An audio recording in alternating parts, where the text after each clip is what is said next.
Good morning, everyone. Again, my name is Mike Slattery. I am chair of the Department of Environmental Sciences at TCU, but I'm also delighted to be a fellow in the Ralph Lowe Energy Institute. I've been teaching in the Institute for a few years under the guidance of both Larry and Ed as part of the certificate program, but now as part of the Energy MBA program. I'm grateful for that opportunity. Anne took a good gamble to let a tree hugger into the Energy Institute. So you never quite know what you're going to get, but I'm really glad to be part of that.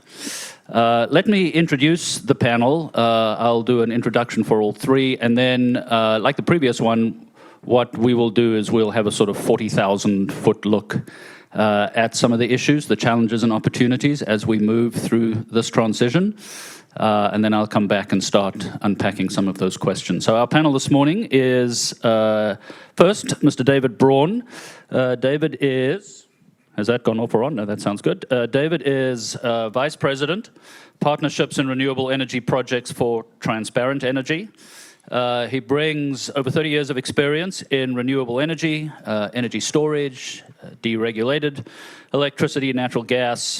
He holds a BS in mechanical engineering from Northwestern and an MBA from the University of Chicago Booth School of Business. And we're delighted to welcome David to our beautiful campus. Next is a colleague and a friend of mine, Efstathios Michaelides. Efstathios is the WA Tech's Moncrief Junior Founding Chair of Engineering. He holds a BA in Engineering Science and Economics from Oxford, England, not Mississippi, and an MS and PhD in Engineering from Braun University. Efstathios has written extensively on a range of topics: energy conversion, geothermal, nuclear waste materials. He has experience at Chernobyl, and I know from personal experience he likes red wine, so I have a slightly inside track on Efstathios.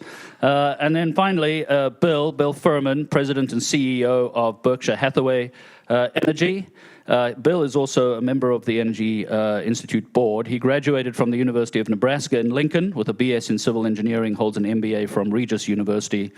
I was fascinated in looking through Bill's LinkedIn profile. He completed the Reactor Technology Program for Utility Executives from MIT and is a former member of the National Nuclear Accrediting Board. So we're going to delve a little bit into nuclear as well. So that's our panel this morning. And David, if you wouldn't mind kicking it off, just 5 or so minutes on your overview on the transition and sustainable energy. Sure, great. Thank you, Mike. Very pleased to be here. That's a pleasure and an honor to have been invited. As Mike said, I've spent about 30 years in my career working in renewable energy as well as deregulated space of electricity, natural gas, and have also been on the renewable side operating and overseeing the operations and asset management of about 450 megawatts of wind farms, solar, and battery projects. I'm hoping today to bring really the customer perspective to things.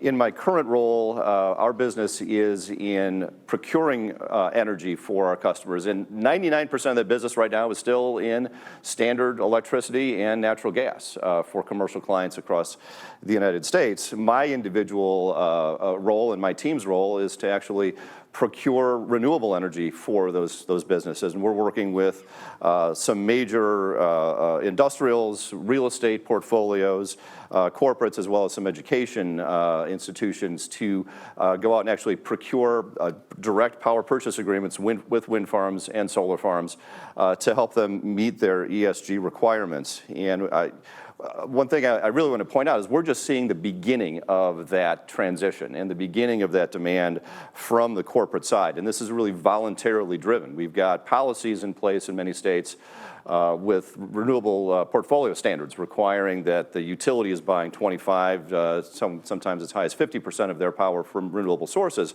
These corporations want to go well beyond that because of their input from stakeholders and their investors that are driving that. A big part of our business is risk management as well, and that's not just managing the commodity and commodity price risk, but now they're looking at what are the policy risks going forward, and so that's where the renewables are coming into play. They have made their corporate commitments to some sort of climate change, whether that's an RE100 commitment to buy renewable energy by a certain date and time, or it's carbon neutrality, or I even have one customer that's made a absolute zero carbon commitment by 2050. I'm not sure how they're going to get there. I hope to be retired by that time, so I don't have to figure it out. But those are some difficult challenges that have been laid out. And really, what we've seen so far in terms of a lot of these PPA announcements by the big corporates, by the Amazons and the Walmarts and the Microsofts, where they're buying terawatt hours worth of these types of projects. That's just the tip of the iceberg. There's been a couple of hundred deals like that. We're trying to make the renewable space much more transactable for our mainstream corporate customers and buyers because the demand is there, and that's where we're going. The challenge we have right now, though, is finding enough projects at the moment. And for instance, I've got an RFP going out next week for about 100 million kilowatt hours a year for a particular corporate buyer. They want to have that in place by the end of 2025. I'm worried I won't find projects for that, and that's because we have a regulatory framework right now that is challenging for siting those projects, getting those approved, and particularly getting the interconnection agreements in place to actually connect those large loads to the grid and have the transmission capacity in place to be able to supply that. So that's a real concern. The investment is there. The investment, whether it's coming from private equities or other spaces, is there to build these renewables. And I hope to hear Bill talk about that some more later. But the challenge is, can we get enough projects in the ground quickly enough for these? And then we get into supply chain problems as well, as we're well aware from everything. The cost of steel is up, cost of copper is up, the cost of solar panels, battery projects, all of that's going up, and that's going to be a challenge for us going forward to find these kinds of projects for our clients. But like I said before, these clients have established clear ESG goals. They've got teams now in place to measure what their greenhouse gas emissions are. They're issuing their ESG reports, and now they're pivoting to figure out how do we get from here to there, and that's where our company is in place, and one of several that are in place to help them deal with that transition and move through it. But some other things I hope to touch on, that there's a challenge with interconnecting these large projects, and we've seen even the big transmission lines becoming a problem in places like California where they spark fires. I think there's a need to look closer at distributed generation, getting that generation closer to the load and not just far away at the end of a wire that's sitting here in West Texas, but actually getting the solar panels on roofs, getting battery technology in place so that we can have transmission alternatives. Let's put that generation closer load inside those transmission constraints and help relieve some of those problems. And that can be clean, whether that's solar plus battery or even natural gas generation that's put in place. And a lot of that generation already exists in terms of backups. There needs to be more effort and more policy made to help use those backup generators and use that local generation, integrate that into the grid, and really make that happen. FERC is moving in that direction with its Order 2222, but we're not seeing very much advancement on the local level, on the utility level, and the state levels to really implement that and make that happen. And that's something that needs to happen in the next few years. We'll also see a lot of look at just decreasing the amount of energy. All of my clients are looking first, as they should, at how do they decrease those kilowatt hours? How do they decrease the number of therms they're burning?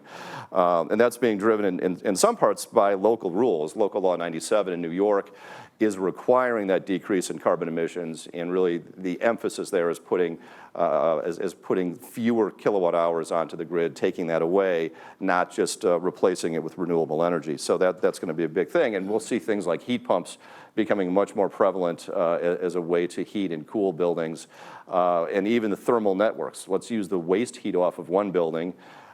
Instead of sending it up a cooling tower and burning kilowatt hours in the cooling tower, and releasing it into the atmosphere, let's use that heat and pipe it to another building that needs it, and basically avoid MMBTU that just don't need to be burned.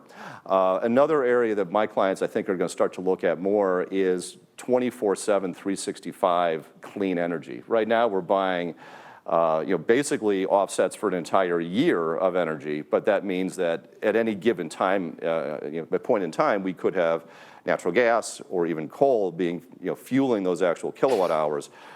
There's been 3 deals so far done, one by Google, one by one of the big New York banks, to actually have a commitment to have every kilowatt hour be green. So that's a combination of wind, solar, and hydro to supply that. Tracked by blockchain to follow every kilowatt hour from the generator to the meter, so they've got a traceable path for the reporting to say, yes, every one of these kilowatt hours were clean. So I think we'll see that coming. The problem is there enough clean generation that's dispatchable to do that? Wind and solar is not dispatchable. It's intermittent. It is there when the wind blows or the sun's out, but otherwise you can't rely on it, as Texas found last February. For one thing, there's many other problems. I'm not here to blame wind and solar for that, but we need that dispatchable generation, that capacity in place to make sure that, that the lights are always on. Because if the result of this transition is a less reliable grid, we failed, and there will be a problem, and it will not happen. So those are things we need to focus on. And finally, and this was touched on in the last group as well, we've got to have social equity through this transition. This can't be just about the rich nations and the rich, wealthy companies doing it. We've got to make sure everyone is coming along, and that the costs are not transferred unfairly onto others who can't afford it. All right, awesome. Thank you. David. Stathis? Yes, good morning.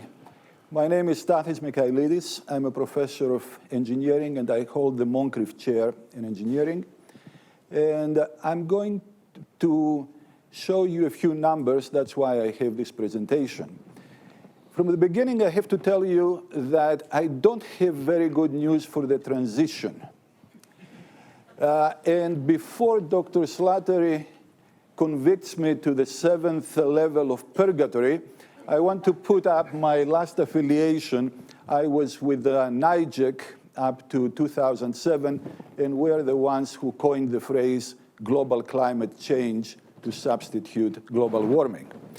So he asked me also to put my presentation, or part of my presentation, in the terms that I have in my book, which is on sustainability. And this shows some myths and reality. So the first part, the first myth that we have, is that to get rid of fossil fuels, we only need to continue adding wind and solar.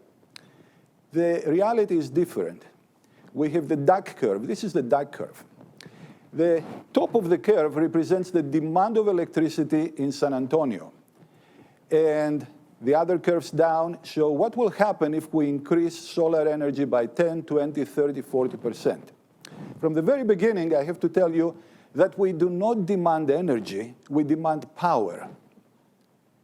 And on the 17th of July at 9 o'clock in the evening, when there is no wind and no sun, I need power for my air conditioning.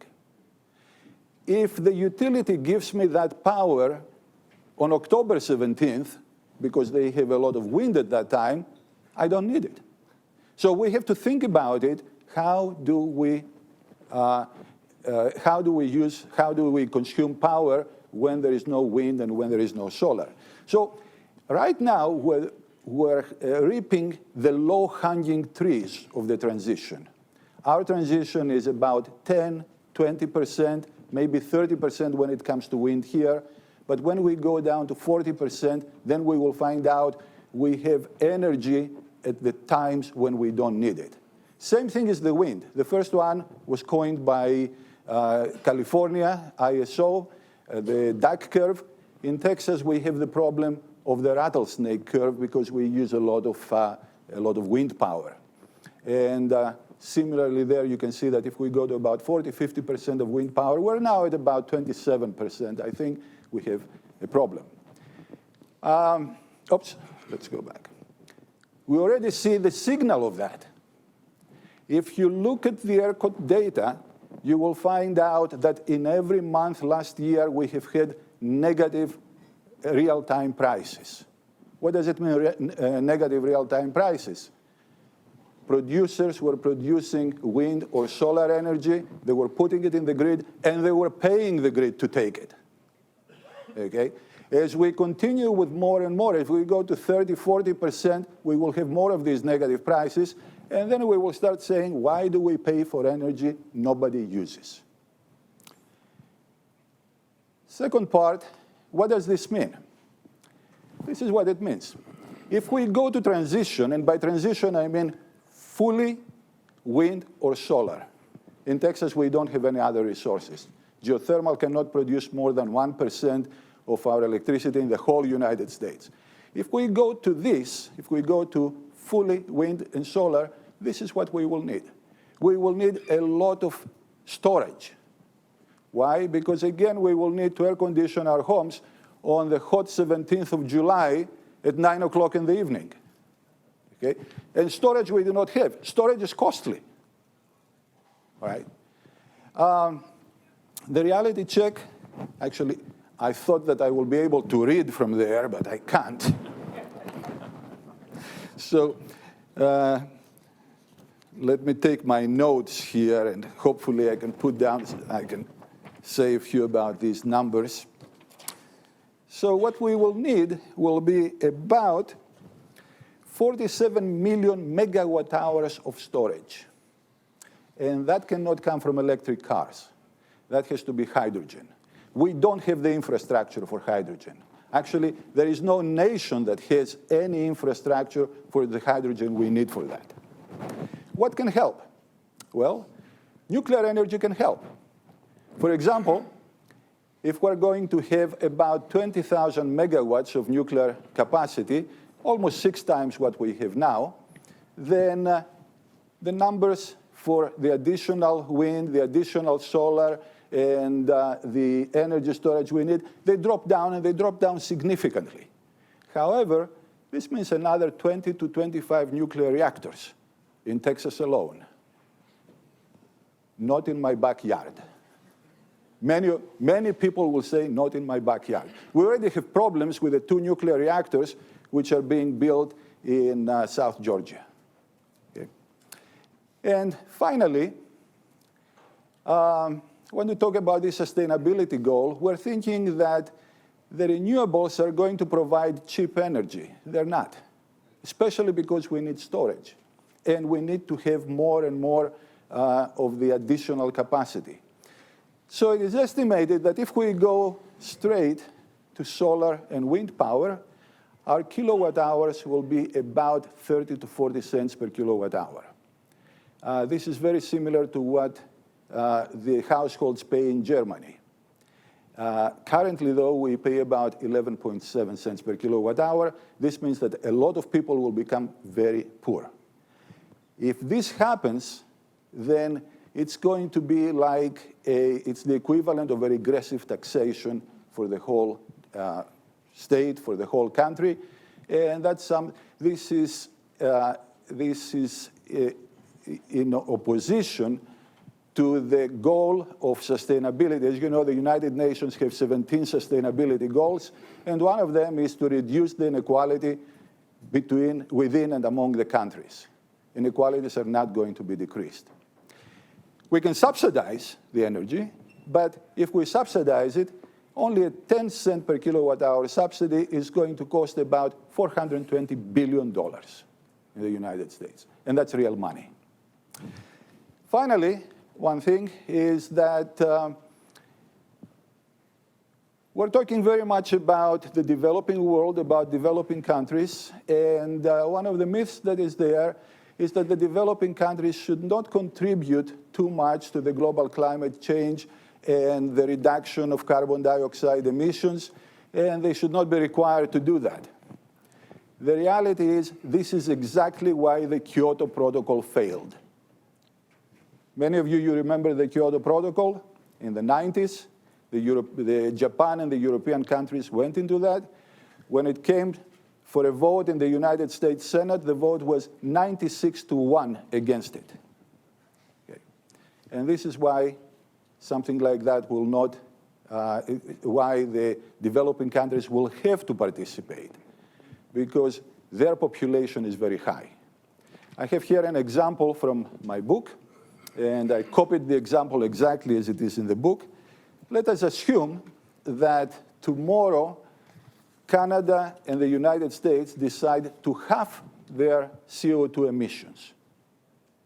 We're now at about 16 tons per person. Let's say we go to 8. But at the same time, Indonesia and India are allowed to increase their emissions, not to 8, to what we will be, but to 5. The net result will be an increase in the global emissions. So everybody will have to participate or nothing is going to happen. Thank you for your attention. Okay, thank you on that wonderfully uplifting message, Efstathios. Always takes an engineer, Bill. I love Efstathios. He's always controversial, but opens up the conversation. We'll come back to some of that. Bill. So I'm going to be a little more optimistic than that. So as we look at the sustainable future and the journey forward, one of the things that gives me comfort that we will find solutions and innovations is that I'm now in my 41st year of being in the energy business. And I remember way back when I was operating a coal-fired plant, that the most exciting day for me was when we went from roller paper on the fax machine to single sheets. And now you go to what we have in technology in our phones, which, as you all know, has more computing power than maybe some countries. And as I think about the energy transition and the opportunities for this, the thing that sticks in my mind, and for the students in the room for a challenge, is that this business is the only business I'm aware of where you know if you won or lost nearly every millisecond of the day, because there's no inventory, there's no do-overs. The customer expects perfect service. The customer expects perfect service. And as we think about how we're going to take our journey towards decarbonization, the thing that we keep in mind and we deal with every single day is that there is no perfect way to make energy. There is no perfect way to generate the power that our customers need, because no matter what we would propose, there's going to be a segment of the population that are against it. And they will fight vehemently against it, whether it's wind, solar, nuclear, coal, gas. In my part of the country, in the Midwest, where I live in Des Moines, Iowa, it's methane digesters. I mean, there's a myriad of ways for us to think about making energy. But the fundamental part of this is, with our boots on the ground, we have to deal with all parties. And as I said in my opening remarks, you've got the triad. You've got the customers who are demanding sustainable energy, but they're demanding it at a low cost. You have policymakers who are trying to understand and learn what it takes to achieve what their constituents are demanding. And then you have the investment, that if the first two aren't aligned, then it's going to be very difficult to get the level of investment that we need to advance our path forward. Recently, we invested in a $10 billion pipeline acquisition on the East Coast. And we get questioned a lot about, why are you investing in natural gas? And the answer to that is pretty simple from my eyes. Natural gas is the lowest cost generating fuel, it's the lowest cost heating fuel, and it's the lowest cost cooking fuel out there. And so as this transition comes along, one of the things I mentioned in our pre-discussions about this panel is that the only way this gets solved is innovation. We have to go from a fax machine to a smartphone. We have to go from the technologies we have today to something else that we don't yet know what it is.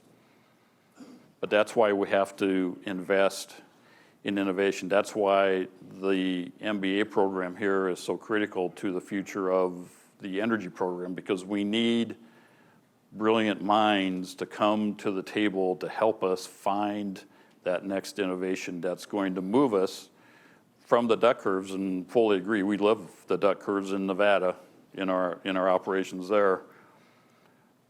But we have to be able to move from where we are today to something else that is yet to be defined.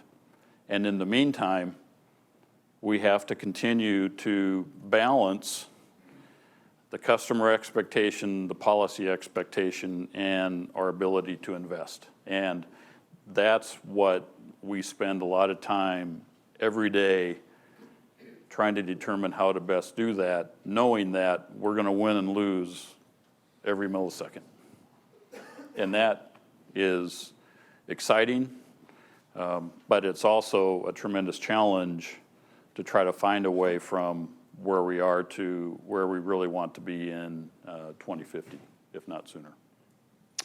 Great, thanks. So let me pick up on one thing. Our dean started this morning asking the question, or framing it in the perspective of what keeps you up at night.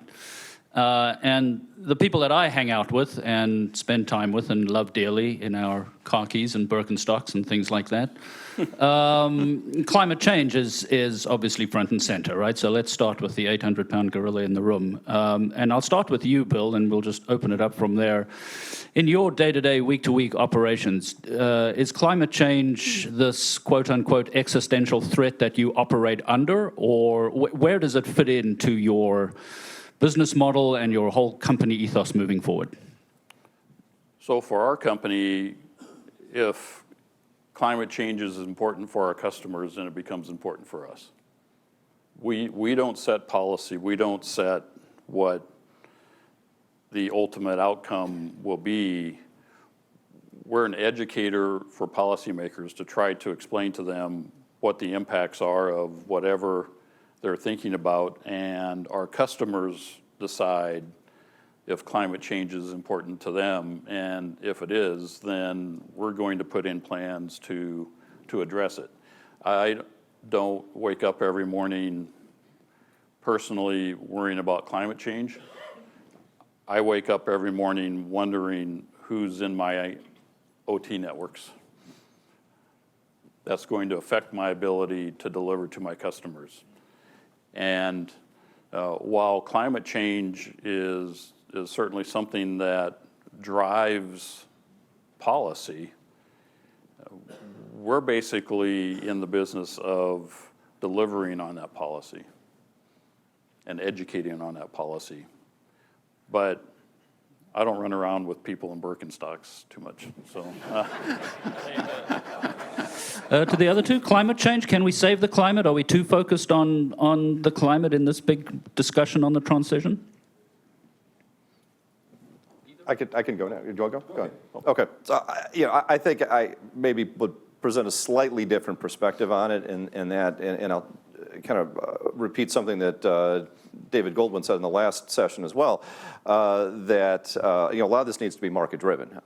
Where I work is really in the voluntary space. This is not in the area of we're buying renewable energy to comply with a government mandate. It's I'm helping clients who have goals, and they've established a 100% renewable goal or something like that that they're now trying to transact on, and so it's a market-driven.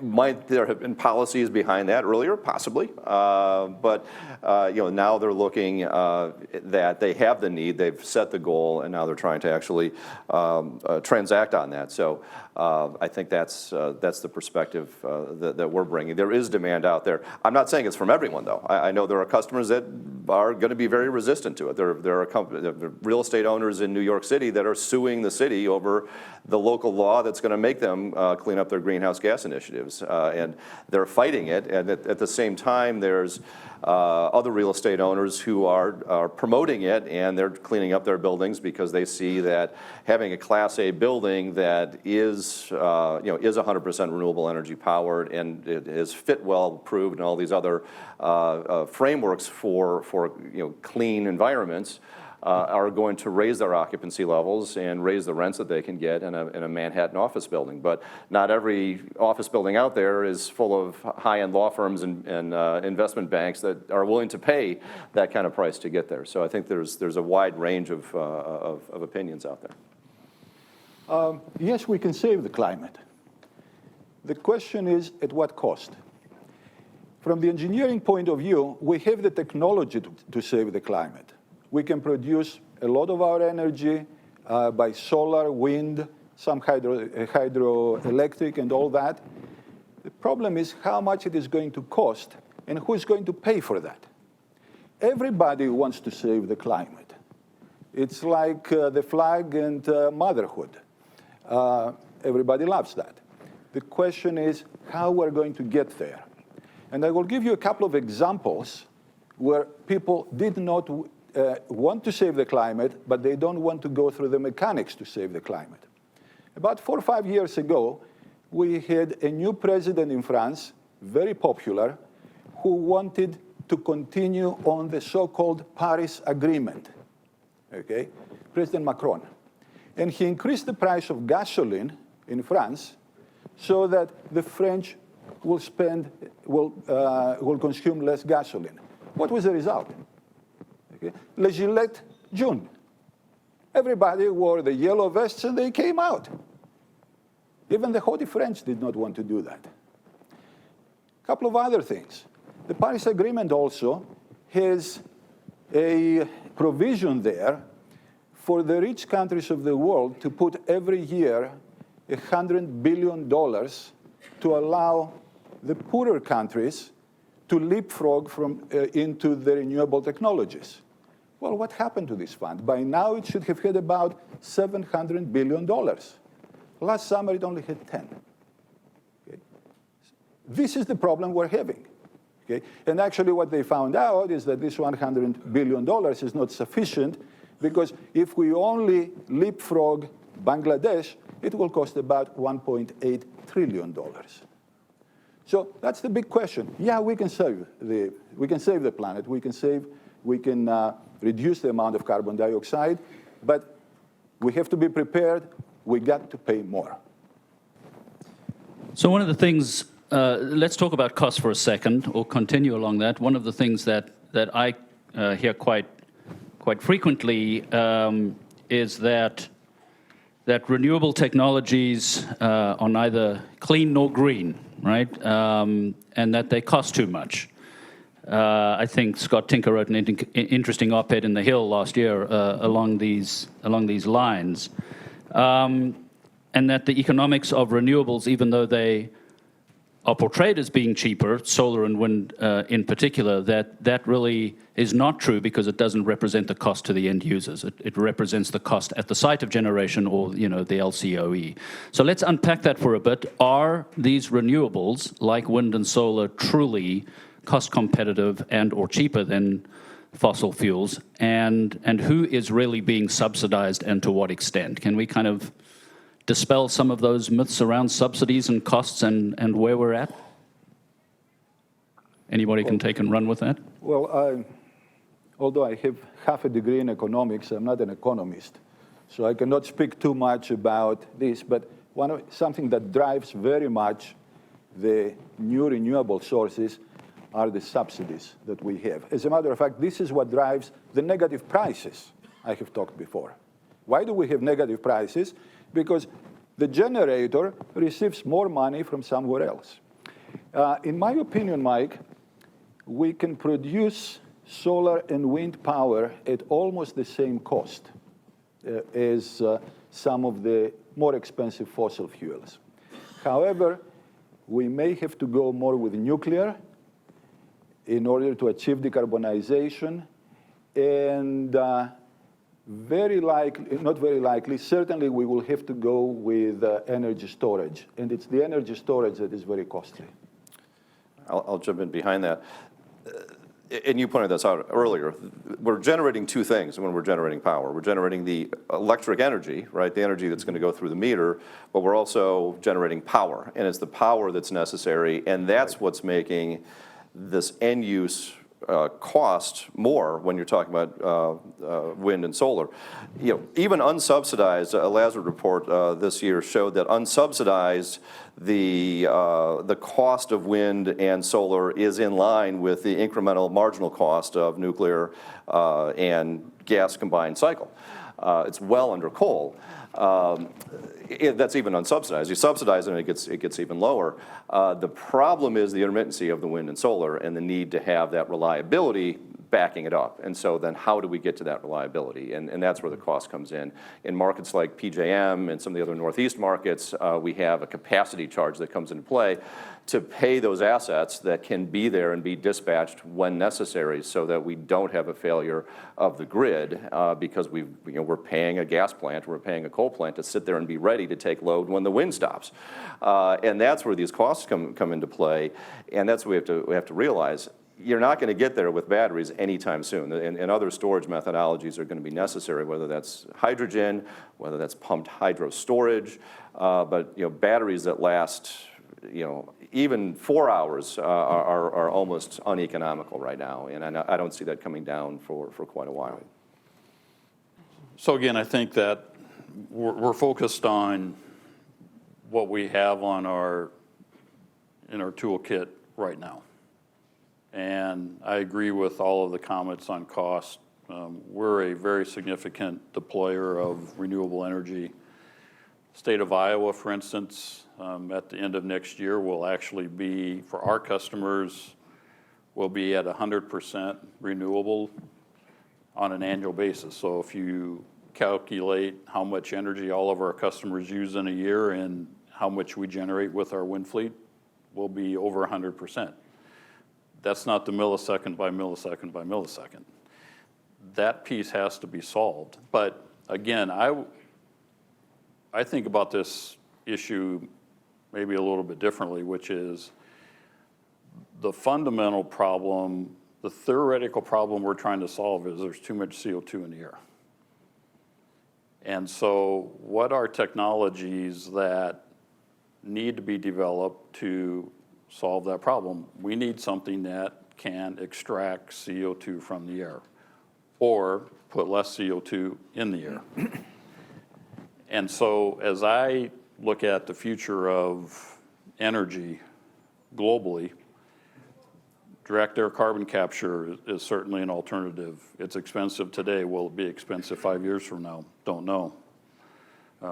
We have algae sinks. We have, obviously, forestations. We have energy efficiency. We have a number of tools that we need to continue to innovate on in order to offset perhaps some of the actual generation alternatives we have that are acceptable to the public, meaning they're cost effective.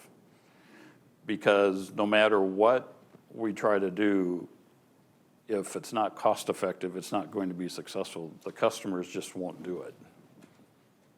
We have to find a way that is reasonably economic so that as we continue to move in this direction, it doesn't hit the customer. I agree it's market driven, and I would say it's personally driven.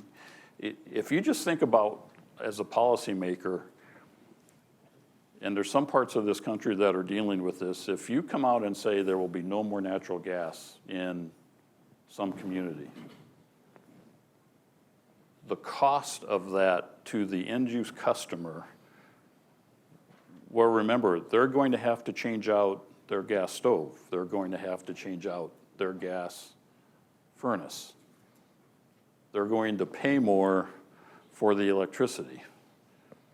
And as a policymaker, if you put that in front of a policymaker, how in the world are they going to make that kind of a decision?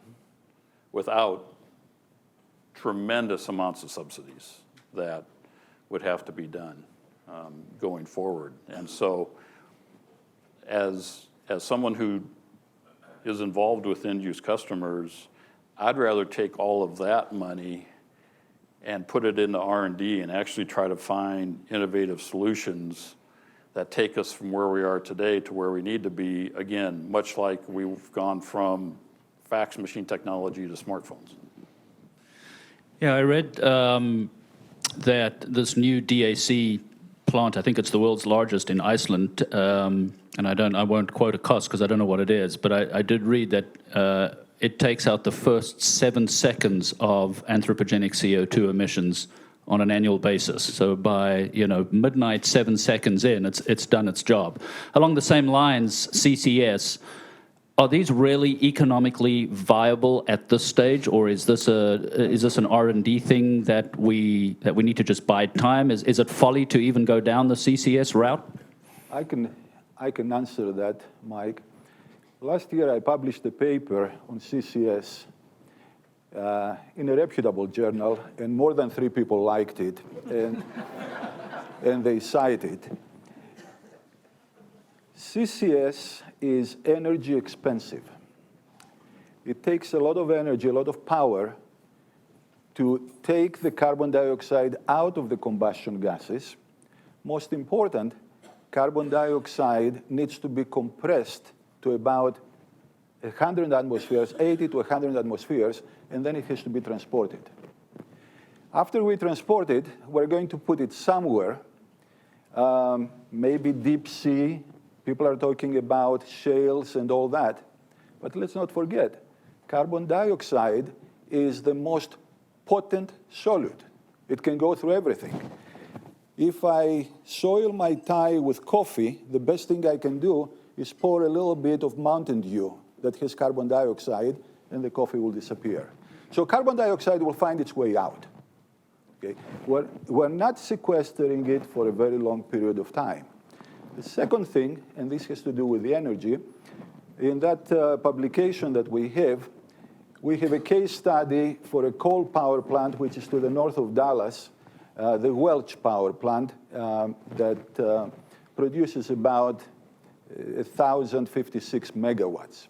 If we were to sequester the carbon dioxide from there, pump it and transport it to sequester it in the Gulf of Mexico, then we will need about 2/3 of the power this power plant produces.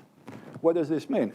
We will need to have other power plants producing the rest of the power.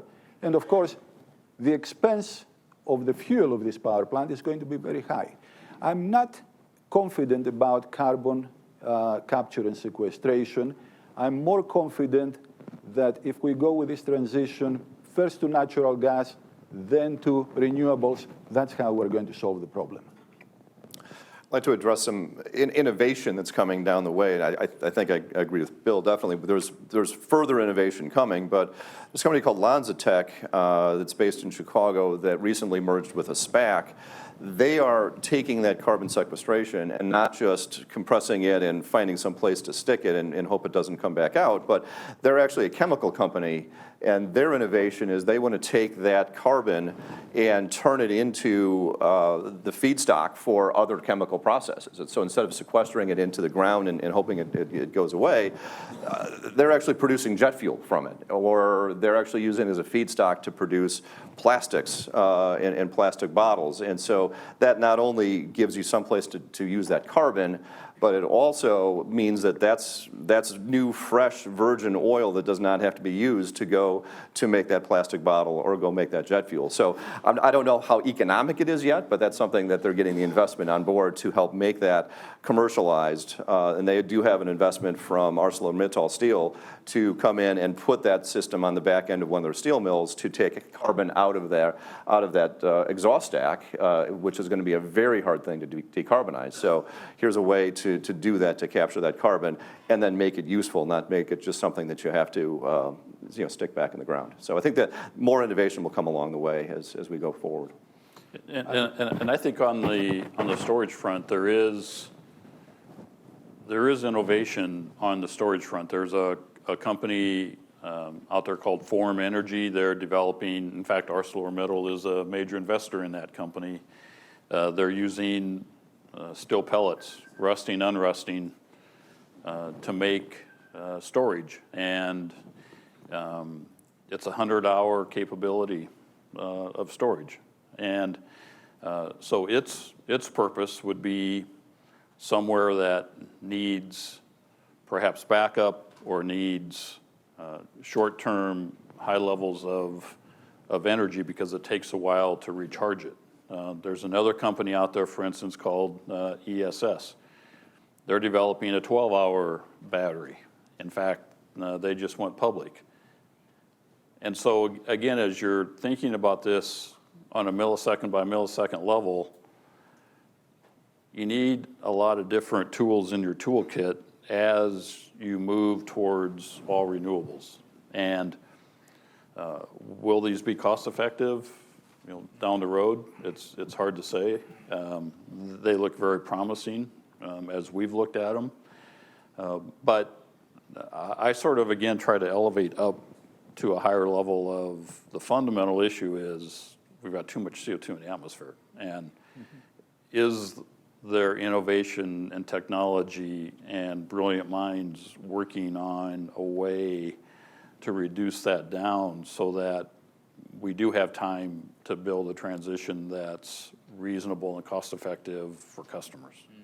I have been hearing about innovations, and everybody talks about innovations, since 1976, when I was doing my undergraduate thesis.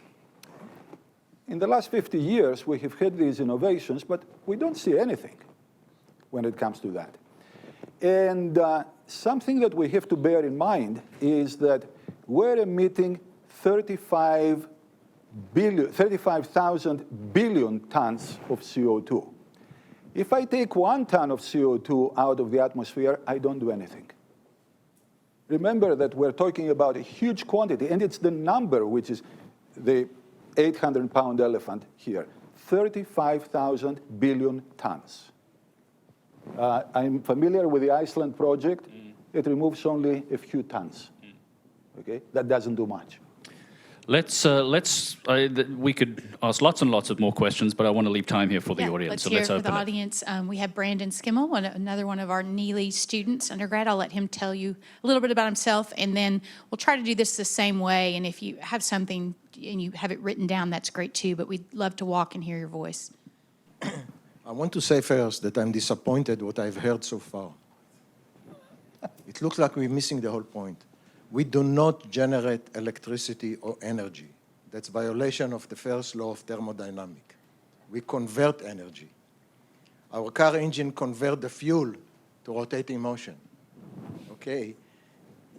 Wind and solar, we convert the energy. And that's the problem. It looks like you guys don't understand the batteries. The batteries are not for storage.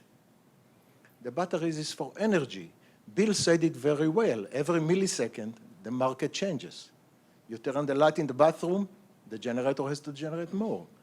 Renewable energy cannot do that. We cannot add solar insolation or wind energy. So that's the inherent problem of the renewable energy. That's why they need the batteries, is to say, to back up Bill. Now, speaking of Bill, 100% wind energy in Iowa? Dream along, come on. We won't even get to that. The basic idea that we have to understand, renewable energy is limited and weather dependent. That requires the conventional grid, nuclear, fossil fuel, whatever you want to call it, at 100%. And David said it very well. Then the idle. They have to pay for the fuel, they have to pay for the manpower, the maintenance, the whole thing. Somebody has to pay for it. So when I hear that renewable energy is 3 cents per kilowatt, the new PPA, it's a joke, it's a dirty joke. Because the coal fire that has to back it up costs by far more. And it's proven around the world. South Australia, Mexico was mentioned, Germany, Germany just inaugurated a new coal fire. Wake up. So can you do a specific question? No, I'm a comment, observation. I wanted to learn something. I don't learn anything. CO2, what's wrong with CO2? You don't like beer? You don't like Coca-Cola? I don't understand that. It's a lie that came with Margaret Chester, whatever her last name. It's all lie about the CO2. What does CO2 do? And you change the units. We measure CO2 as a percentage of the atmosphere, okay? We have about 0.00116%. Now you measure it by billion of tons, which is meaningless to me. That's what we're emitting. I don't care. Changing the We units is a lie. I understand that you want to comment, and I respect that, but we need a question because we want to move around the room. So is there a The question is specific? what we're talking about. I don't understand. Okay, can we If you don't clarify? understand that energy, we don't generate energy. If you don't understand that renewable energy doesn't have the capability to support the grid, this is the basic issue. What are we talking about? Okay, gentlemen. Should we just throw the renewables out the window here and keep going? Well, I still, yeah. Oh, go ahead. I still think that we should reduce our carbon dioxide emissions regardless of renewables. Why? Tell me why. Because of global warming. Global warming? Are we changing the sun? Come on, guys. Okay, that's definitely one viewpoint. Bill? Okay, let's move. Yeah. So one correction for you, as I understood your comment. The state of Iowa, our customers, it's a very simple calculation. The amount of wind that we have used in Iowa to generate electricity is more than the energy our customers use. The next challenge is how do you now fill in the intermittent gaps?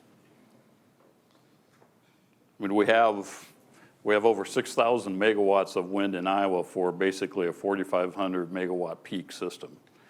We have enough wind generation in Iowa to serve all of the energy our customers use. What we don't have is the ability to follow that load every millisecond. You're using the wrong units. You said megawatts. That's a nameplate. This renewable energy at best works 20% of the time. Okay? Well, in Iowa, it's That almost 20%, 50. You still have to have a backup. Yeah. Okay, other questions in the room? Let's move it around. Over here. Hi, I'm Clay Montgomery. I'm an independent energy researcher, and I'd like to just add on to this gentleman's comment that I think reducing CO2 is the wrong problem to solve. There's been a lot of research done lately that shows that reducing CO2 would actually be dangerous because it would reduce worldwide crop yields. And famine in developing countries is a problem that we don't need. I'd also like to hear a lot more about nuclear power, because it seems to me like that's the actual solution. Let's have a question here. David? Oh. The question is, I would like to know if you've heard of the company name Fuel Cell Energy. Currently, ExxonMobil is using them to capture carbon.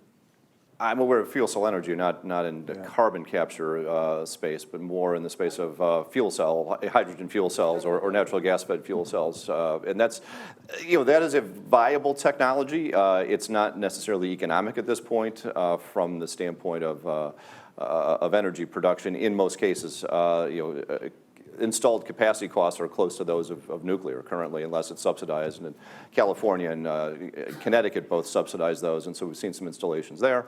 But beyond that, not a lot yet. But there may be other applications that they're developing. So that's. I'm a little familiar with the technology. Basically, they're using fuel cells and carbon capture technology. It's still in the embryonic stage, and you can't say if it is going to succeed and if it's going to become economical to be used at a large scale in the future.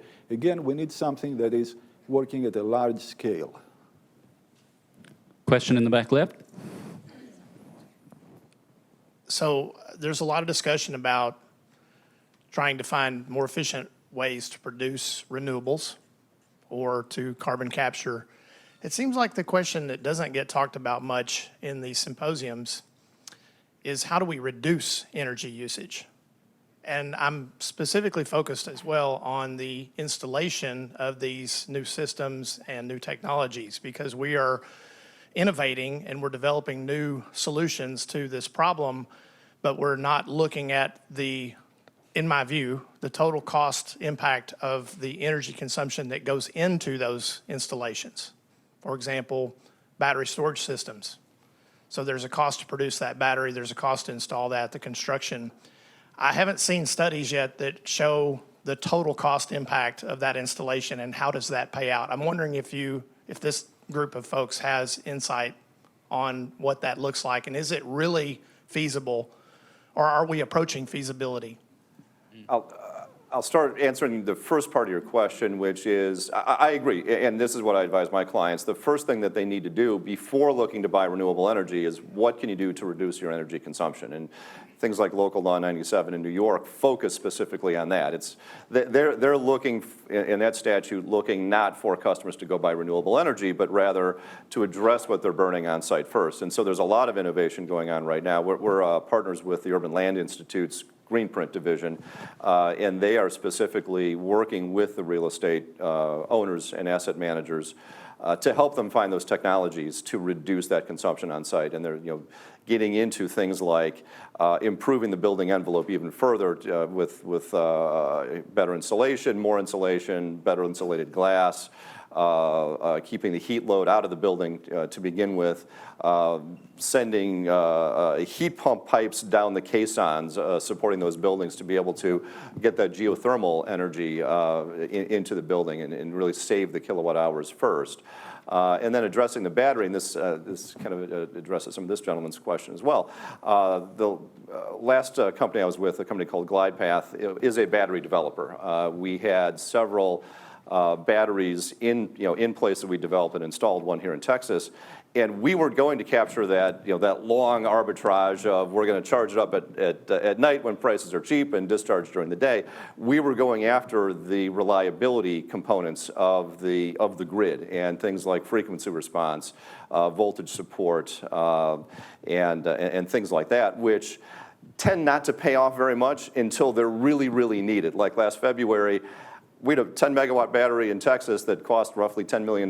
It was paid for in the month of February 2021 because of what happened in that storm.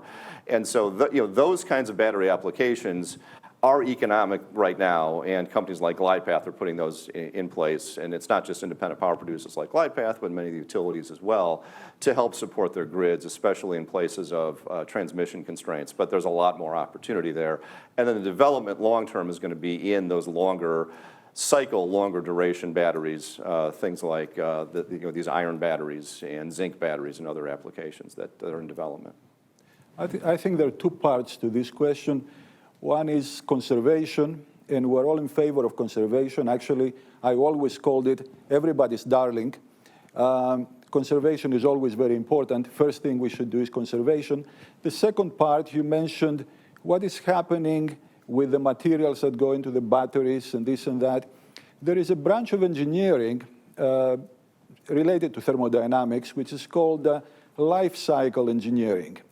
There are actually a couple of journals. So if you want to find more information on what is done there from the engineering point of view, these journals are available. Yeah. And what we do is we account for all the materials, everything that goes into a certain system from its inception to the time when it is decommissioned. Hey, good morning, or probably good afternoon by now. Still good morning. Dr. Slattery, thank you for moderating. David, I work with you, so I won't pick on you too much. Haven't had the pleasure, Doctor. One thing I do know, and I'll say, is, Bill, it's a pleasure to have you on the panel. I represent a family of the ever-fleeting fifth-generation Iowa farmer. And one thing I've learned is that, I don't know if you were born in Iowa, but it's always good to have an Iowa person on the board to get a little bit of common sense, and I relate to what you've said. What we do in working with David, it combines these passions. I love the passion in this room. But what we do is we transact with large energy users on a proprietary software platform because they want the lowest cost. So my question for the panel is, as of now, and feel free to argue with me, you guys have bigger brains than I do, but as of now, natural gas is the least expensive and one of the cleanest gap or lily pad fuels that essentially are going to get us to this new innovation. So the question is, with these increases in new LNG exports to China and what looks like now, David, you and I have discussed new terminals, it'll take a few years, but Western Europe is going to need LNG. Do you see any recovery? Is this a bull market? Are we normalizing? What's going to happen with natural gas? Because as of right now in the United States, that's the main determining factor of the settlement cost of power. And I appreciate you guys' time today. I have no idea. If I knew the answer to that, I wouldn't be sitting here. I would be trading somewhere. I think that as with all of these geopolitical events that happen over decades, that things tend to balance out over time.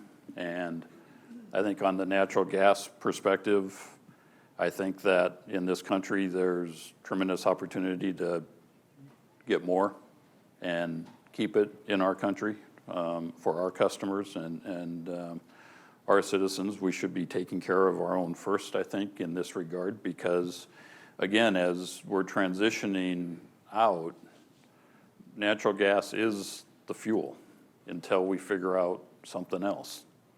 And to answer your question, I was actually born in Omaha, but my parents were both born in Iowa, so I figure I got some credibility on that. So it's a diversity play to try to keep the costs reasonable for customers. And in my view, until we find the next answer, that's what we're going to have to do. Are there any other questions in the room, back of the room? Thank you all for coming out. It looks like France is utilizing nuclear energy really well, but it seems like one of the larger problems in nuclear is national security in the United States in terms of being a spot for a nuclear bomb or the like. Is it practical to put nuclear plants in areas with low population in the United States and then transmit it across the country from the side of logistics? Well, the last nuclear power plant, which is in operation now in the United States, was built in the 1990s, about 30 years ago.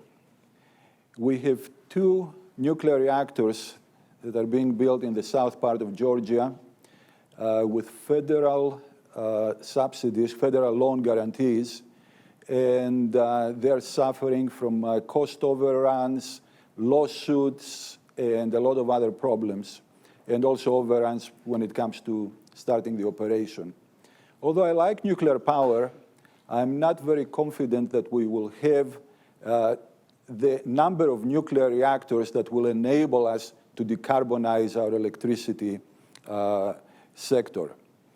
The part that you mentioned there about nuclear bombs and stuff like that, a nuclear reactor cannot become a nuclear bomb. The nuclear fuel is very low in content of fissile materials, so even if you take these materials out, you and I cannot make this a nuclear bomb. We will need centrifuges and stuff like that. So we have to go out of that notion that a nuclear reactor will explode at some time. Basically, but the main problem we have with nuclear energy in this nation is not in my backyard. And this is what plagued the nuclear industry since the 80s, since after Chernobyl. And I'm old enough to have seen the transition in the 80s.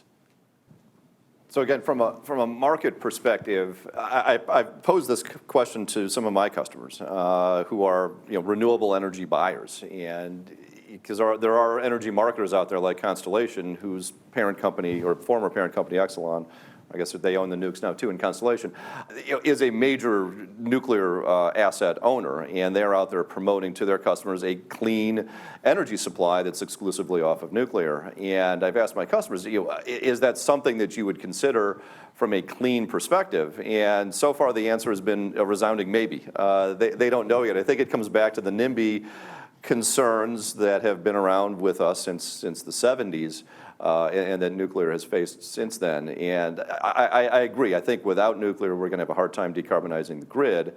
But do we have a willingness as buyers and in the political class to go there again, whether it's large-scale reactors like we've had in the past, and these ones that Southern Company is building in Georgia, or even the small-scale micro or mini reactors that have been talked about as a potential solution going forward. So, not sure that we've got the market will or the political will to go there yet. I think that's something yet to be found out. Going back to one of the things I said earlier, there's no perfect way to do this, and no matter what we would propose, there'll be people who don't agree. We've seen that, my friend right here in front. And nuclear is no different. I think the thing that we haven't talked about on this panel, or maybe not on any of the panels, is transmission. And we can do offshore wind, we can do nuclear out in the desert, we can do geothermal down in the Salton Sea, we can do all of these things, but ultimately we have to be able to move that to where the load centers are. And there's some work going on with DOE right now where if you think about putting an interstate highway over the top of the current grid when it was built for local delivery. It was built essentially to take coal-fired plants and deliver that energy within 300 miles, 400 miles of those plants. It wasn't built for interstate transfer of power like we're actually trying to use it today. And so again, I think these are interesting discussions and debates around what we can do for this type of generation and then how are we going to move it. I think you can put lots of solar panels in the desert. You're going to generate a lot of electricity, but there isn't any customer there. And so again, we have to keep factoring that cost into this. So again, thank you so much for your time. It's great to have the space where we can have these conversations. And when I say space, beyond just a formal panel, right, over lunch and through the day. So very much appreciate the opportunity to explore the complexities of sustainable/renewable, however you want to couch it. Ann. Thank you again, all four gentlemen. Appreciate your time, and let's go get some food.